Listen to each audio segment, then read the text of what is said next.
कहते हैं कि आदमी जहर से नहीं मरता और टेंशन से मर जाता है। बहुत पुराने समय की बात है। एक बार एक राजा राज्य का भ्रमण कर रहा था। हाथी की सवारी थी। हाथी ताकत के नशे में चूर था। हाथी ने ध्यान नहीं दिया और हाथी की सूंड से एक मस्त मोला फकीर का कटोरा गिर गया। फकीर को बड़ा गुस्सा आया। उसने कहा रुक मैं बताता हूँ, और हाथी का पूंछ पकड़ लिया। हाथी ने पूरी ताकत लगा दी पर हाथी एक कदम भी आगे नहीं बढ़ा सका। राजा ने पीछे मुड़ के देखा तो फकीर के हाथ में हाथी का पूंछ था। राजा को बड़ा अचंभा हुआ कि एक फकीर में इतनी ताकत। राजा फकीर के पास में गया और बोला कि आपकी जगह फुटपाथ पे नहीं है, आपकी जगह तो राज दरबार में होनी चाहिए। आप इतने ताकतवर हैं, आप हमारे साथ चलिए। आपको कुछ नहीं करना है, केवल राज दरबार के राज मंदिर में एक दीपक जलाना है सुबह 4 बजे और आरती करनी है और कुछ नहीं करना। फकीर ने कहा ठीक है, अच्छा खाने पीने को मिलेगा।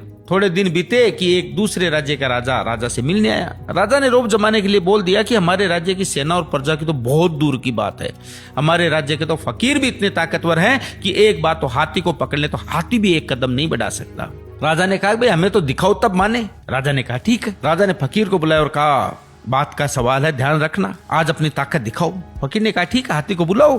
फकीर ने हाथी का पूंछ पकड़ा मगर अब की बार पासा पलट चुका था। हाथी फकीर को घसीटते हुए ले गया। राजा को बड़ा अचंभा हुआ और फकीर से बोला कि जब फुटपाथ पे रहते थे, रूखा सूखा खाते थे, तब भी तुम्हें इतनी ताकत थी, अब तो तुम राज दरबार में रहते हो, 56 प्रकार के भोजन करते हो, फिर ताकत कहाँ गई? फकीर जोर से हंसा और बोला ताकत को टेंशन खा गई। पहले मेरे कोई टेंशन नहीं थी, कब उठना है, कब जागना है, कब सोना है। अब रात को सोता हूँ तो टेंशन लेके सोता हूँ कि सुबह 4 बजे उठना है, दीपक जलाना है, आरती करनी है। टेंशन मेरी ताकत को खा गई।